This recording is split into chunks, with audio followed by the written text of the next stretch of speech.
Olá pessoal, tudo bem? Eu sou o professor Eduardo, vou fazer mais uma aula com vocês hoje sobre máquinas térmicas para o CAUNI, tá certo? Uma revisãozinha com exercícios voltados à resolução desse tema, máquinas térmicas, né? Máquinas de Carnot, como é que a gente calcula o rendimento, tá bom? Então vamos lá. Vamos lá, gente, vamos começar com nossos exercícios aqui. O primeiro exercício é de PAS 2018, tá bom? Vários helicópteros empregam motores que podem ser aproximados por um ciclo termodinâmico de Brayton. O ciclo de Brayton ideal, representado no diagrama pressão versus volumes a seguir, apresenta 4 transformações. De 1 a 2, uma compressão isentrópica. De 2 a 3, uma entrada de calor isobárica. De 3 a 4, uma expansão isentrópica. E de 4 a 1, uma saída de calor isobárica. Tendo como referência as informações precedentes e considerando um motor que opera em um ciclo de Brayton entre uma fonte fria de 300 Kelvin e uma fonte quente de 1000 Kelvin, em condições ideais, julgue os itens de 1 a 3 e assinale a opção correta no item 4, que é do tipo C. O que ele quer que a gente mostre, né, gente? As perguntas seriam essas aqui, ó, para você julgar se está certo ou errado, tá bom? 1. A eficiência do motor é superior a 70%? Na transformação de 1 a 2, não há troca de calor? Considerando-se ideal o gás do motor, o trabalho produzido na transformação de 2 a 3 deverá ser maior do que 700 NCP, em que N é o número de moles do gás e Cp o calor específico à pressão constante do gás, né? Então, ali embaixo a gente ainda só coloquei o 300 e o 1000 Kelvin para a gente lembrar quais são as temperaturas da fonte quente e da fonte fria, tá bom? Então vamos começar a resolução do exercício pelo primeiro lá em cima, tá bom? Qual seria então a eficiência desse motor de Brayton? Ela é superior a 70%? Como é que você faz isso? A eficiência de um motor, né, se ele operar em condições ideais, né, a gente puder considerá-lo como motor ideal, ele vai operar segundo uma máquina de Carnot. E a máquina de Carnot, a gente pode calcular o rendimento dela a partir das suas temperaturas, da fonte quente e da fonte fria, tá certo? Como foi dado isso pra gente, é o jeito mais simples nesse caso. Então, o rendimento de uma máquina térmica que opera em condições ideais, no caso a máquina de Carnot, né, seria dado por 1 menos T2 sobre T1. T2, temperatura da fonte fria. T1, fonte quente. Sempre o número que fica em cima dessa fração aí é menor do que o número que fica embaixo, tá certo? E sempre dado em Kelvin. Sempre tem que ser calibrado em Kelvin. Então vamos lá. Nesse caso, 300 Kelvin e 1000 Kelvin para fonte fria e fonte quente, tá certo? Quando você substitui esses valores, ficaria aí 3 sobre 10, né? 1 menos 3 sobre 10... tirando o mínimo aí, ficaria 7 sobre 10, 0,7, que é o equivalente a dizer que é de 70%. Agora repara na pergunta, ele quer que você julgue, a eficiência do motor é superior a 70%? Nesse caso ela foi igual a 70%, então não é superior, ela é igual, portanto o item está errado, tá bom? Item 2, na transformação de 1 para 2, não há troca de calor. Olha bem onde é que está a transformação de 1 para 2, né? Concentra aí. Essa transformação foi citada no texto, que é uma transformação isentrópica. O que quer dizer isso? É uma transformação onde a entropia do sistema permanece constante, tá certo? Então, se ela é isentrópica ou a entropia permanece constante, tá? O que acontece, né? Para a entropia permanecer constante, significa que o ΔS, que é a variação da entropia, é zero. E como a variação de entropia é dada por Q sobre T, para o lado esquerdo aí ser zero, é porque o lado direito tem que ser zero. Como a temperatura não pode ser zero, né, seria 0 Kelvin, a gente não chega a isso, é o zero absoluto, o Q aí teria que ser zero. Portanto, não há troca de calor se a entropia for constante, se for a transformação isentrópica, tá certo? Nesse caso, o Q sendo zero, o item está correto, tudo bem? Então, a transformação de 1 para 2, não a troca de calor, ok? Item 3. Considerando-se ideal o gás no motor, o trabalho produzido na transformação de 2 para 3 deverá ser maior do que 700 NCP, em que N é o número de moles do gás e Cp é o calor específico à pressão constante do gás. E aí, esse trabalho vai ser maior ou menor do que esse valor aí? Como é que a gente faz isso? Então vamos concentrar aonde ele pediu para a gente concentrar, que é na transformação de 2 para 3, tá certo? Então, em qualquer uma das transformações, a gente tem que valer a primeira lei da termodinâmica. Então, a gente pode colocar, essa transformação, repare que a pressão é constante, ela é isobárica, tá certo?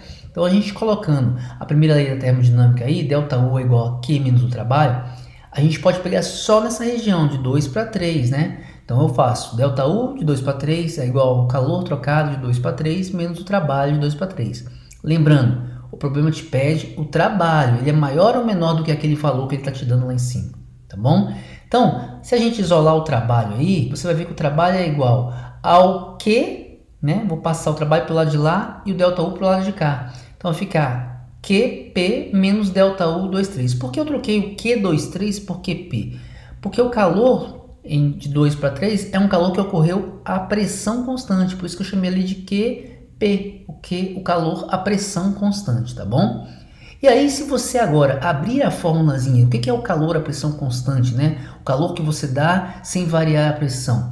Seria MC ΔT, tá certo? Mas você mexendo com gás, a gente pode trocar esse MC, né? Fazer algumas coisinhas lá, algumas modificações para escrever a formulazinha como se fosse a fórmula para os gases, que ficaria N de número de mols, Cp, que é o calor molar a pressão constante, vezes a variação de temperatura, ΔT, menos o ΔU 23, tá certo?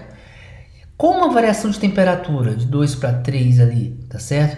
É igual à variação entre a fonte quente e fonte fria, né, que é de 300 para 1000 Kelvin, então daria 700 Kelvin ali de diferença, eu coloquei NCP vezes 700 menos ΔU 23. Repare então que o trabalho está sendo aquele valor do enunciado menos a variação de energia interna, tá? Então esse trabalho vai ser maior ou menor do que aquele valorzinho? Vai depender do que acontecer. Se o ΔU for negativo, ele vai ser maior. Se o ΔU for positivo, ele vai ser menor. Como é que eu sei? Como de 2 para 3 o produto PV aumenta, né? Basta você olhar aí, na verdade, o valor de pressão é o mesmo para os dois, mas como o volume aumenta, o produto PV vai aumentar. Isso significa que a temperatura aumentou. Se a temperatura aumenta, o ΔU também aumenta, então o ΔU ali é positivo. Então vai descontar alguma coisinha daquela quantidade, NCP 700. Então o trabalho não vai ser maior do que aquele valor, vai ser menor do que aquele valor. Portanto, o item está errado, tudo bem? Item 4, ainda na mesma questão, só que agora que eu coloquei nessa telinha aqui para ficar mais claro para a gente qual que seria o item 4. Ele fala assim: considere a figura a seguir em que A1 representa a área interna ao ciclo e A2 a área total abaixo do gráfico, tá certo? Com base na figura, assinale a opção que apresenta a eficiência do ciclo de Brayton em termos das referidas áreas. Como é que você calcula agora a eficiência desse motor, o rendimento desse motor, né, desse ciclo de Brayton aí, em função das áreas que estão aí marcadas, tá? Como é que a gente pode fazer isso? Então vamos lembrar, né? O gráfico está aí, é um gráfico PV, e num gráfico PV, se você calcular a área abaixo do gráfico, né, o que você tem até tocar o eixo lá, seria o trabalho naquela transformação, tá certo? Aí é uma transformação cíclica, então a gente já viu também que numa transformação cíclica, o trabalho da área interna da figura é igual ao trabalho total realizado, tá bom? Mas vamos lá, ele quer saber o rendimento dessa máquina de Brayton.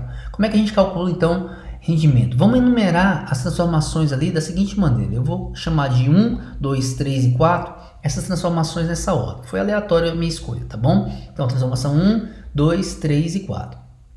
Relembrando, a transformação 1 é isobárica, a 2, que parece uma adiabática ali, ela é isentrópica, né? Então a entropia permanece constante. A 3, outra isobárica, a 4, outra isentrópica, tudo bem? E aí, o rendimento seria dado pelo trabalho total ali que você teve em função da quantidade de calor que você recebeu nesse ciclo, né? Para realizar o ciclo, a quantidade de calor fornecida pela fonte quente, tudo bem? Bom, o trabalho é fácil da gente calcular, seria a área interna da figura, que é o nosso A1, né? Mas quem seria esse Q1, a quantidade de calor que você recebeu para realizar esse ciclo, né? Então a gente pode fazer o seguinte, vamos abrir o que seria o trabalho. O trabalho total, tanto pode ser essa área 1 aí, mas poderia ser calculado também, daria a mesma resposta, como sendo a soma dos trabalhos individuais em cada uma das transformações. Então você pega aí, o seu trabalho total seria tal 1, mais tal 2, mais tal 3, mais tal 4. Quando você somar essa quantidade aí, você vai ter o trabalho total que vai ser igual à área A1, tá certo? Mas ainda, quando você abre agora essas figuras aí, a gente pode prestar atenção em alguns detalhes, né? Por exemplo, tal 1 e tal 2, ambas estão indo para a direita, o volume está aumentando, é uma expansão. E toda expansão, o trabalho é positivo, tá certo? Já no 3 e no 4, as setinhas estão indo para o lado esquerdo, o volume está diminuindo em cada uma delas. Portanto, o trabalho dessas aí seria negativo, tá certo? Ou seja, quando você pega e soma as quantidades tal1 e tal2, como elas são positivas, tá certo? Esse seria um calor. Para realizar esse tipo de trabalho, a máquina tem que receber calor para conseguir fazer esse trabalho, tá certo? Então ela absorve calor. Já no 3 e no 4 é onde ela libera o calor, ela rejeita o calor. O calor seria negativo, o trabalho negativo é como se ela estivesse jogando calor fora. E a diferença entre essa parte positiva e negativa é o seu saldo. E o seu saldo é o trabalho total, aquilo que você realmente usou efetivamente entre aquilo que você recebeu de calor menos aquilo que você jogou fora do calor, tá certo? Então, a parte positiva aí representa o calor absorvido pelo grafo, né? Por você nesse grafo, pela máquina nesse grafo. E a parte negativa representa o calor rejeitado. Seria então a nossa fonte quente e a nossa fonte fria. E o saldo disso é aquilo que você usou para realizar trabalho, entendeu? Então, nesse caso, fica mais fácil agora da gente chegar na nossa resposta do rendimento. Tá? Então, como é que ficaria o nosso rendimento? O rendimento seria dado por trabalho total dividido pelo Q1. Perfeito. Quem que é o nosso Q1, né, gente? O Q1 é exatamente o trabalho que foi realizado na transformação 1 e 2, aquela parte positiva. Todo o calor que você recebeu ali veio do trabalho 1 e 2, tá certo? E aí agora, se a gente transformar esses trabalhos em área, fica mais fácil. Quem que é o trabalho total? É o trabalho do ciclo fechado, é o A1, a área da figura fechada, a área da figura interna. E o trabalho do trabalho TAU1 seria a área abaixo da curva 1 até trocar o eixo lá embaixo, tá certo? E da 2 a mesma coisa, abaixo da curva 2 até tocar o eixo V lá embaixo. Mas se você vai somar os dois, seria essa área total aí, tanto o A1 mais o A2. Então, a gente vai substituir isso pelas áreas e ficaria com isso, ó. O rendimento da nossa máquina de Brighton seria A1 dividido por A1 mais A2, tá certo? Então a resposta seria a letra C, A1 dividido por A1 mais A2, ok? Próxima questão. PAS de 2018, ele fala assim: o teste de um protótipo de avião experimental usado no combate a queimadas foi realizado em regiões 1 e 2 de duas temperaturas conforme ilustra a figura anterior. Na região 1, de maior altitude, a temperatura externa é de 280 Kelvin, e na região 2, próximo do incêndio, é de 320 Kelvin. O motor do avião a combustão interna comporta-se como uma máquina de Carnot, então o motor está se comportando como uma máquina ideal de Carnot, com a temperatura cuja fonte quente seja igual a 630 Kelvin. Com base nessas informações, julga os itens que seguem. Ele te dá 3 itens aí para a gente julgar se é verdadeiro ou falso. O gráfico a seguir ilustra de forma correta o ciclo do motor do avião na região 2. Eu vou dar o gráfico agora na próxima tela. 2. Na transformação adiabática que ocorre no motor, não haverá variação térmica, independentemente da região que o avião se encontrar. E 3. A eficiência do motor do avião na região 1 é pelo menos 10% maior do que na região 2. Como é que a gente faz isso, né, gente? Então vamos começar da primeira aí, ó. O gráfico a seguir, esse gráfico que você está vendo, ilustra de forma correta o ciclo do motor do avião na região 2. Bom, gente, lembra que ele falou que o avião obedece um ciclo de Carnot, né? A máquina de Carnot. Então, vamos relembrar o que seria o ciclo de Carnot, porque esse gráfico aí está um gráfico da temperatura pela entropia. E o ciclo de Carnot que a gente está acostumado é a pressão pelo volume, né? Então seria algo assim, ó. A gente tem uma máquina de Carnot que opera entre 320 Kelvin, que é a temperatura da fonte fria, tá certo? E T1 630, que é a temperatura da fonte quente. Lembra que ele está na região 2, por isso que eu estou pegando 320, tá bom? Então a gente teria, no ciclo de Carnot convencional, duas isotérmicas. Você está vendo duas linhas cinzazinhas aí, curvas, né? Uma na região de 630 Kelvin e outra na região de 320 Kelvin. Essas duas curvas são isotérmicas, né? Por exemplo, o processo que eu numerei como 1 está sobre uma curva dessa. Então ela é uma curva, uma transformação isotérmica. O processo 3 também é isotérmica. Se a gente considerar isso num ciclo horário, né? Então, o 1 seria uma expansão isotérmica, o 2 seria uma expansão, porque o volume aumenta, mas uma curva que liga duas isotérmicas, essa é chamada de adiabática, tá certo? Isso no caso do ciclo de Carnot, tá certo? A 3 seria outra isotérmica e a 4 outra adiabática, tá certo? 3 e 4 sendo compressões isotérmicas e compressões adiabáticas. Então, será que esse gráfico do lado ilustra isso que a gente está vendo no nosso ciclo de Carnot, né? Então, vamos lembrar, isotérmica, adiabática, isotérmica, adiabática. Então, vamos comparar esse gráfico com o gráfico da esquerda, tá certo? Olha a nossa transformação 1 aí, que é uma isotérmica. Ela ocorre toda ela, essa parte vermelha, em cima dos 630 Kelvin. Ou seja, a temperatura não muda enquanto você está sempre sob a mesma velocidade. O volume vai aumentando, a temperatura não muda. Então, a gente pode associar esse número 1 àquela curva lá de cima, né? A temperatura permanece constante, tá certo? A 630 Kelvin. E a entropia está aumentando. O que significa entropia aumentar? Significa que você está recebendo calor para poder o volume aumentar. Por isso que a gente tem a comparação ali. Já o número 2, que é uma transformação adiabática, você não tem trocas de calor. Se não tem calor entrando nem saindo no sistema, a sua entropia, né, a variação da entropia, o ΔS, vai ser zero.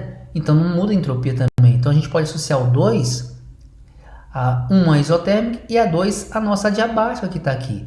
Pelo mesmo raciocínio, a outra isotérmica, a 320, seria a parte mais baixa ali do gráfico, e a 4 seria outra onde a entropia não muda, né? A nossa adiabática do ciclo de Carnot. Então a gente pode trocar esse ciclo de Carnot num gráfico PV por um ciclo como esse de temperatura pela entropia, ou T por S, né?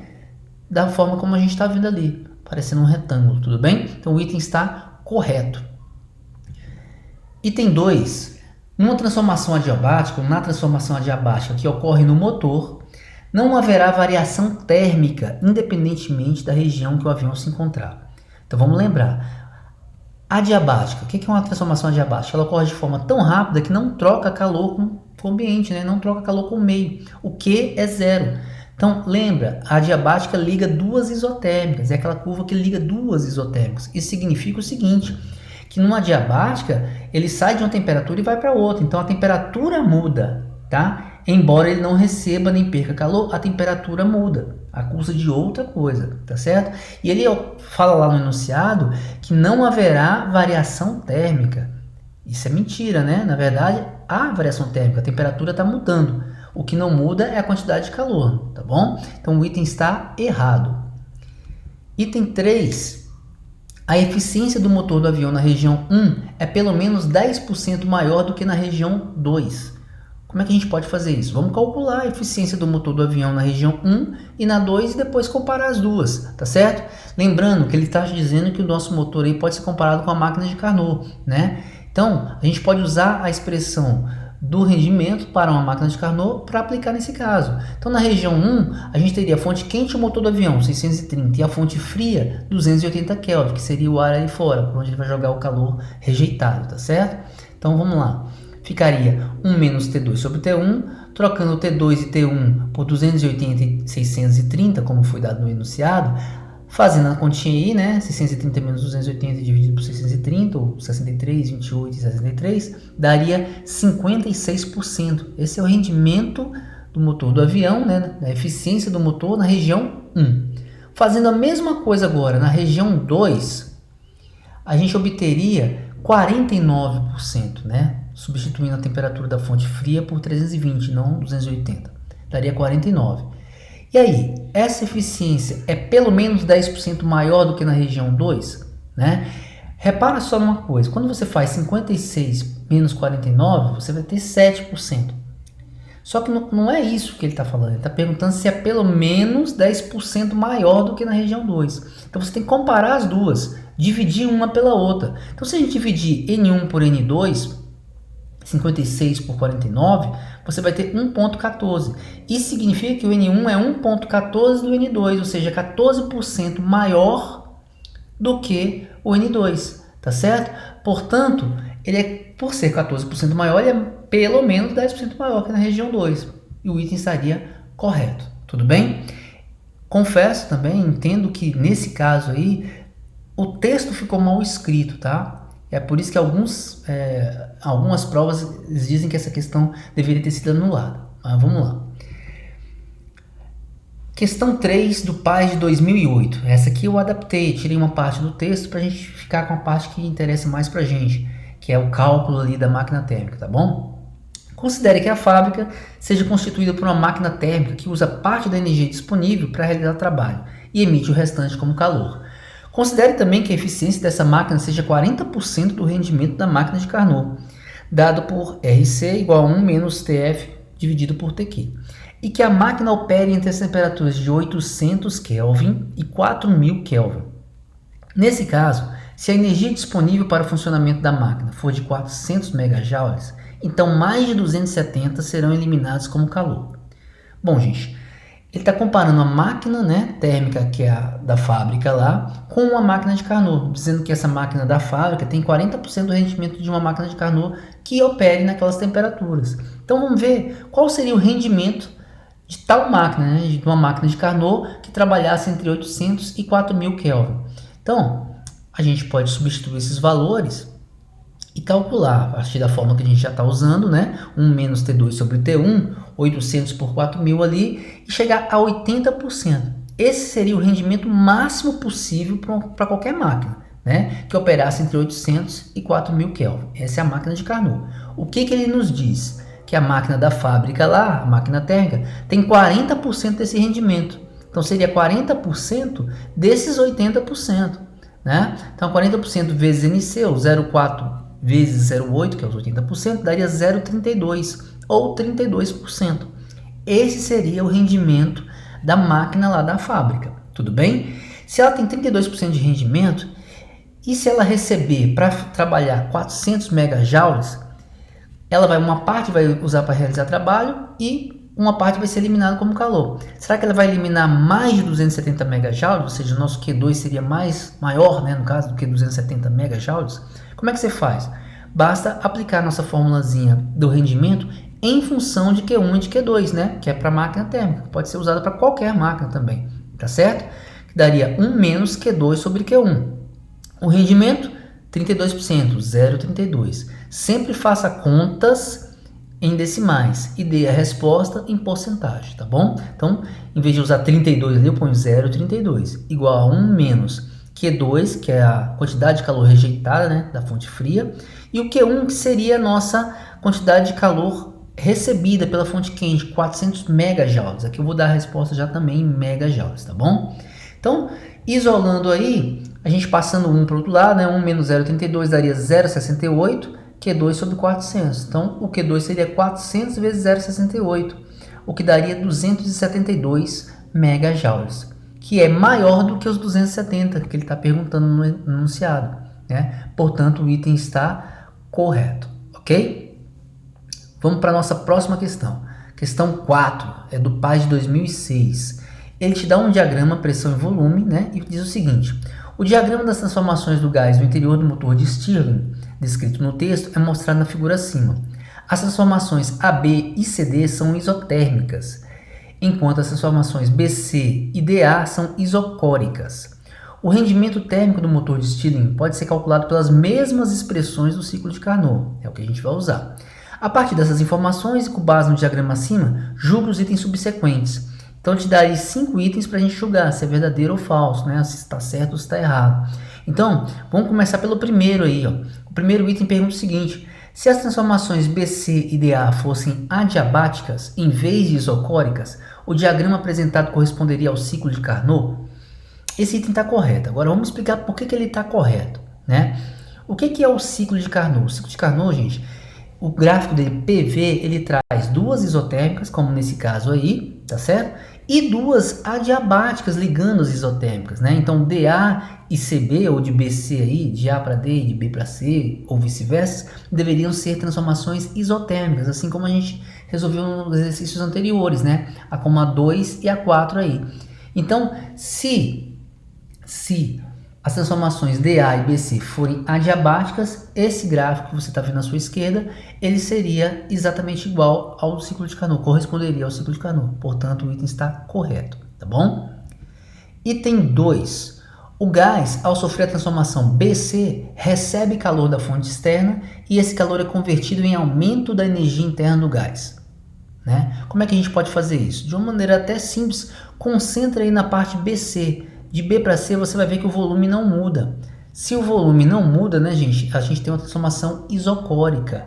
onde o volume não mudando, o trabalho vai ser zero, né? O trabalho ali de BC vai ser nulo, já que não tem variação no volume. Eu posso substituir nulo ali, então eu tenho que ΔU BC é o próprio QBC, ou seja, todo o calor que você der varia, ou tirar, né? No caso, variaria a energia interna do gás. Mas repare que ele fala que o gás recebe calor da fonte quente externa. Será que o gás, nesse caso, de B para C, está recebendo calor ou está perdendo? Como é que você faz isso, né, gente?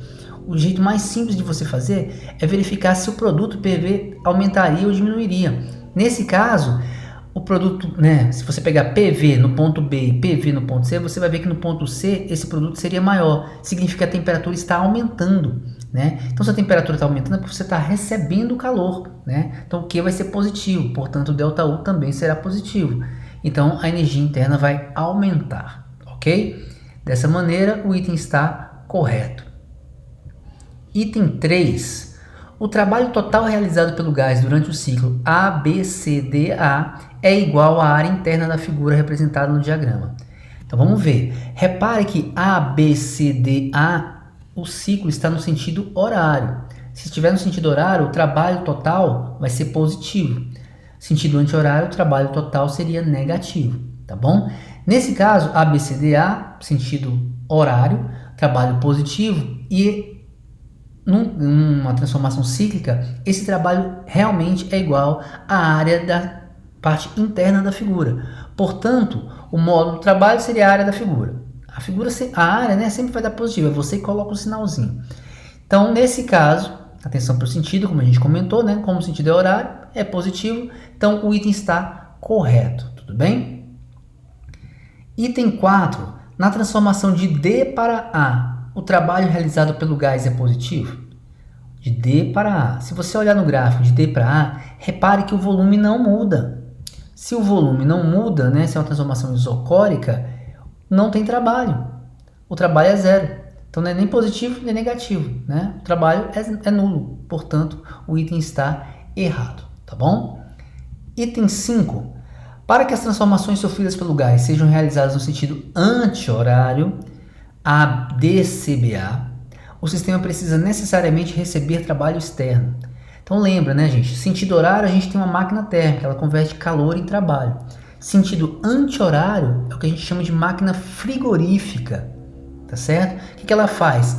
Ela recebe, né, na verdade, ela perde calor para o ambiente, tá certo? Ou seja, um trabalho externo deve ser feito sobre o gás para tirar calor do sistema frio e levar para o sistema quente, ou seja, ir no sentido contrário ao natural, tá certo? Então, nesse caso, como o sentido seria anti-horário, seria uma máquina frigorífica que precisa receber um trabalho externo, no caso, por exemplo, uma geladeira, é o trabalho do compressor da geladeira, né? Que deve ser feito para poder tirar calor da parte fria da geladeira e jogar na parte quente, tá bom? Portanto, o item está correto. Questão 5, do PAS de 2016, também adaptada. Uma parte do texto a gente tirou só para deixar ele mais enxutinho aqui. E fala assim, ó. A seguir, são apresentadas características de 3 máquinas, máquina 1, 2 e 3, de mesmo valor. A máquina 1 é a máquina de Carnot que opera entre 2 reservatórios, um quente e um frio, 327 graus Celsius e 127 graus Celsius. A máquina 2, também de Carnot, opera entre 327 Kelvin e um frio a 127 Kelvin. A máquina 3, que extrai 30 vezes 10 a sexta calorias de uma fonte quente a temperatura de 300 Kelvin, rejeita 10 vezes 10 a sexta calorias para uma fonte fria a 150 Kelvin, entregando um trabalho de 60 vezes 10 a sexta joules. Considerando os aspectos relacionados ao rendimento e à viabilidade dessas máquinas, infere-se que a máquina 1 tem rendimento superior a 2 e a 3 e não viola as leis da termodinâmica. A máquina 2 tem rendimento superior a 1 e a 3, mas viola as leis da termodinâmica. Então aqui, na verdade, né, o que ele está perguntando é quem teria o maior rendimento, que máquina teria o maior rendimento das 3 e se alguma delas viola ou não as leis da termodinâmica, tá bom? Então vamos ver o seguinte, vamos analisar máquina por máquina, né? A gente tem aí 3 máquinas térmicas, todas elas com uma fonte quente e uma fonte fria, né? A máquina 1, 2 e 3. Então, usando os dados que eles nos deram, a máquina 1, ela opera entre 327 e 127 graus Celsius, né? 327 fonte quente, 127 graus Celsius a fonte fria e realiza trabalho né, no meio do caminho. Ela pega uma parte do calor aí e usa para realizar trabalho. Já a máquina 2, 327 Kelvin e 127 Kelvin. E a máquina 3, ela opera entre 300 Kelvin e 150 Kelvin. E ela também, ele nos deu nesse caso, a quantidade de energia que entra na máquina, sai da máquina e realizaria trabalho. O que a gente vai fazer? Vai calcular a eficiência, ou calcular o rendimento de cada uma dessas três máquinas para a gente poder comparar qual delas teria o rendimento maior, de acordo com os dados que nos foram dados. Então vamos pegar a máquina 1, que está aí, ó, 327 graus Celsius e 127 graus Celsius. Lembra, pelo enunciado, as três podem ser consideradas máquinas de Carnot. Então vamos colocar aqui, ó, a máquina 1. Quando você joga na formulazinha do rendimento de Carnot, repare que eu estou trocando 327 e 127 graus Celsius por 400 e 600 Kelvin. A gente tem que converter sempre para Kelvin antes de fazer a conta, tá? Daria 2/6, 0,33, que é o equivalente a 33,3%. Esse é o rendimento da máquina 1. Vamos fazer o rendimento da máquina 2. As temperaturas já estão em Kelvin, então vou jogar elas integralmente, do jeito que elas aparecem na formulazinha. E aí eu acho 0,61, que é a mesma coisa de 61% para a máquina 2. E se eu jogar agora as temperaturas da máquina 3, né, 300 e 150, eu acharia o rendimento de Carnot dessa máquina de 50%. Tudo bem? E aí vem as perguntas, né? Qual delas tem um rendimento maior? Nesse caso aí a gente está vendo que a 2 tem o maior rendimento das três aí, né? Então vamos ver as opções que a gente teria. Nas opções, considerando os aspectos relacionados ao rendimento, a viabilidade das máquinas, infere-se que a máquina 1 tem um rendimento superior a 2? Não. Então não pode ser a letra A. Letra B. A 2 tem um rendimento superior a 1 e a 3. Isso é verdadeiro. Mas viola as leis da termodinâmica? Será que ela viola em alguma coisa? A B poderia ser. A letra C. O 3 tem um rendimento superior a 1? A gente já viu que sim. Porém não tem um rendimento maior que o 2. Então não pode ser a letra C também. E a letra D. A 3 viola uma das leis da termodinâmica? Então a gente está entre a letra B e a letra D de dado, né? Qual das duas seria aí? Né? A gente vai ter que saber se a 3 ou alguma delas viola uma das leis da termodinâmica. E repare pelo enunciado lá de trás, ele comenta uma coisa muito interessante a respeito da máquina 3. A máquina 3 é uma máquina que extrai 30 vezes 10 a sexta calorias de uma fonte quente, a temperatura de 300, e rejeita 10 vezes 10 a sexta calorias por uma fonte fria, a 150, entregando um trabalho de 60 vezes 10 a sexta joules. Repara, algumas coisas estão em calorias e o trabalho está em joules, né? Então a gente tem que passar tudo para caloria ou tudo para joules para a gente poder comparar. Quando você pega então só a máquina 3, né? Aí eu já coloco para você qual foi o rendimento de Carnot que a gente achou em função das temperaturas. E achar o rendimento do Carnot significa o seguinte, gente. Essa máquina, não importa que máquina seja essa, o máximo que ela consegue te dar de rendimento, né, a essas temperaturas de 300 e 150 seria 50%. Ela não pode dar mais do que isso, tá bom? Mas aí ele fala que essa máquina aí, ela está te entregando um trabalho de 60 vezes 10 a sexta joules, tá bom? Ali tá, lá no enunciado tá joules. E esse 60 vezes 10 a sexta joules, eu vou converter para calorias. Se eu considerar que cada caloria é 4 joules, eu vou dividir aquilo ali por 4, daria 15 vezes 10 a sexta calorias, tá bom? Então, se você somar agora esses 15 vezes 10 a sexta calorias, que é o trabalho, com a quantidade de calor que você jogou fora, que é 10 vezes 10 a sexta calorias, né? Então, olha só. Somando o trabalho com o Q2 aí, você teria 25 vezes 10 a sexta calorias. Só que isso tem que ter um balanço energético. Você não pode jogar fora mais ou menos do que aquilo que você recebeu, né? Essas duas coisas somadas tem que dar exatamente o que você recebeu. Só que lá em cima está dizendo que ele nos deu 30 vezes 10 a sexta calorias, né? Ou seja, 5 vezes 10 a sexta calorias simplesmente desapareceram. Esse balanço energético, como não está acontecendo, a primeira lei da termodinâmica está sendo invalidada, né? Porque a primeira lei é exatamente a conservação de energia nessas máquinas, tá bom? Como tem que ter uma conservação, a máquina 3, ela fere isso. Embora você possa até calcular o rendimento pelas temperaturas, o rendimento de Carnot dela, mas na prática aí, ela não está te entregando uma coisa compatível com a física, tá certo? Portanto, a resposta do nosso exercício aí seria a letra D. A máquina 3 viola uma das leis da termodinâmica, ok? E a gente para por aqui hoje, né? Fiquem com Deus, bom estudo para vocês, até a próxima aula.